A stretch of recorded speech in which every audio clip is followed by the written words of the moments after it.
सृष्टि बचपन से ही दिखने में सुंदर नहीं थी, लेकिन अमीर बाप की बेटी सृष्टि पर उसकी माँ जान छिड़कती। मेरी बेटी कितनी प्यारी है, भगवान सबको सृष्टि जैसी बेटी दे।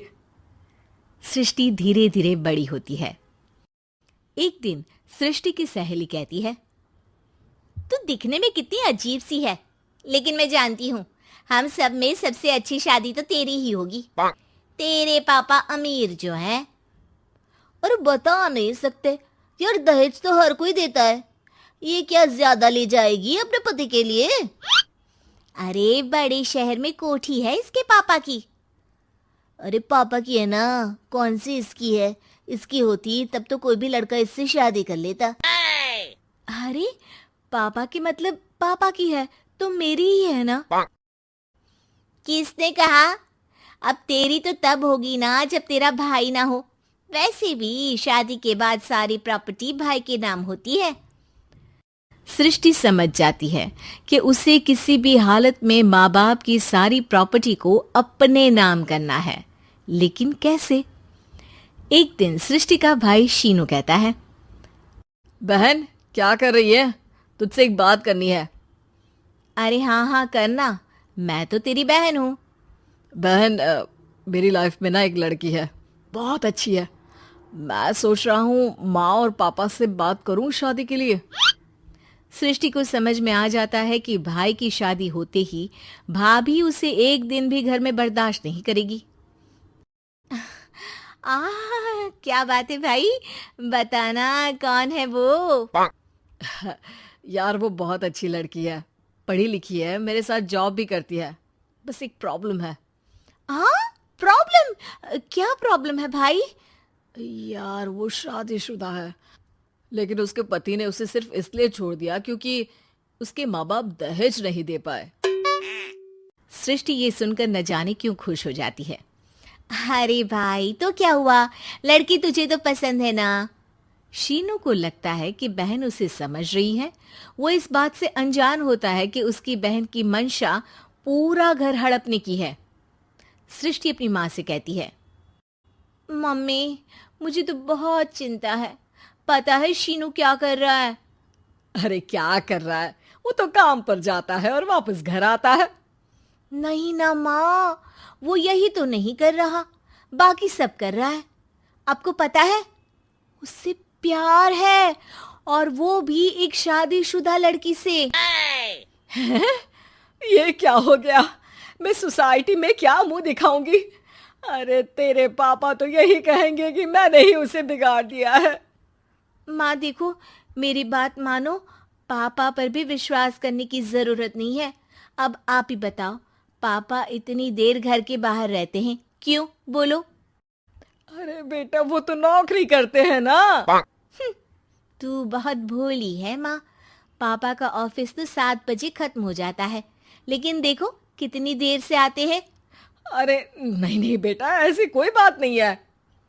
सृष्टि माँ को एक औरत से बात करते पिता की फोटो दिखाती है। देखो माँ कैसे हैं पापा।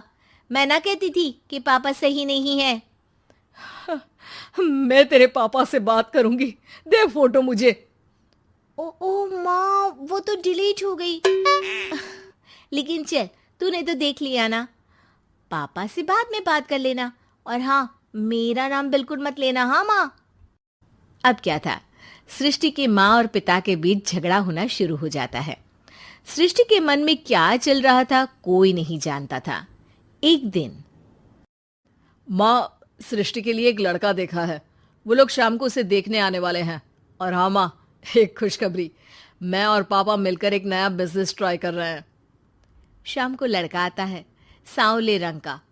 सृष्टि को तो बिल्कुल भी पसंद नहीं आता। लड़की की माँ कहती है, लड़की का चेहरा तो कोई खास नहीं, लेकिन अगर मेरे बेटे को आप लोग सेटल कर दें तो मैं उसकी शादी आपकी बेटी से करवा दूं। सृष्टि को लड़का बिल्कुल पसंद नहीं था। उसे भाई पर गुस्सा आ जाता है। लड़के वालों के जाने के बाद कहती है, माँ देखा, शीनू मेरे लिए कैसा लड़का लेकर आया, न दिखाने लायक न सुनने लायक, सेटल भी नहीं, वो भी हम करे। अरे माँ, मैं जानती हूँ ये मेरी शादी किसी भी घर में क्यों करवाना चाहता है। अरे कैसी बात कर रही है बहन? तूने तो देखा ना, लड़के को मैंने ही मना कर दिया तुझसे शादी के लिए। जिसने लड़का बताया था उसने उसकी बहुत तारीफ की थी। बात आई गई हो जाती है, लेकिन सृष्टि का मन शांत नहीं होता। क्या करूं, कुछ समझ में नहीं आ रहा।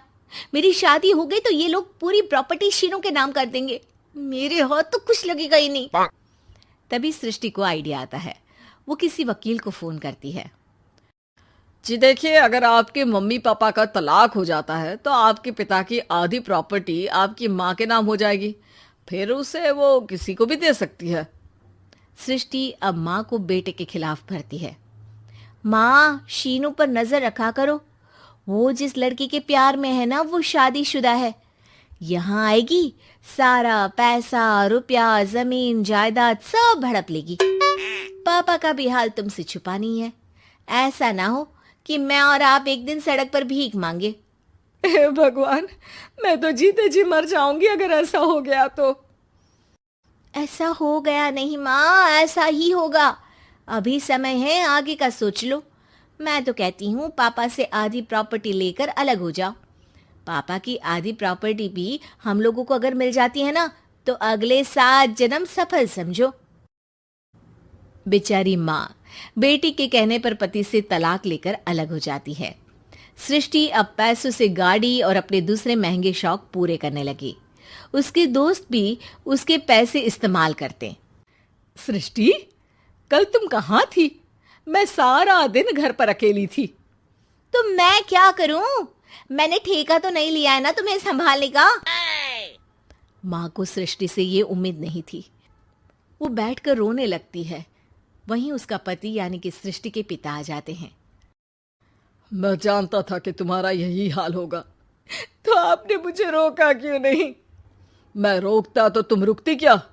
सृष्टि के कहने पर तुमने मुझ पर, अपने बेटे पर शक किया, लेकिन तुम ये भूल गई कि कैसे हम दोनों ने मिलकर जीवन में इतना सब खड़ा किया।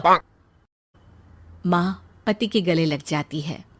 मुझे माफ कर दीजिए, मैंने आपकी कमाई का एक बड़ा हिस्सा गवा दिया। कोई बात नहीं, तुम साथ हो तो मैं ऐसी 7 प्रॉपर्टी खड़ी कर दूंगा। तभी वहां सृष्टि आ जाती है रोते हुए। माँ, मयंक ने मुझे छोड़ दिया। वो बोल रहा था जब तक मेरे पास पैसे थे तब तक ही वो मेरे साथ था। पापा, माँ, मुझे माफ कर दीजिए।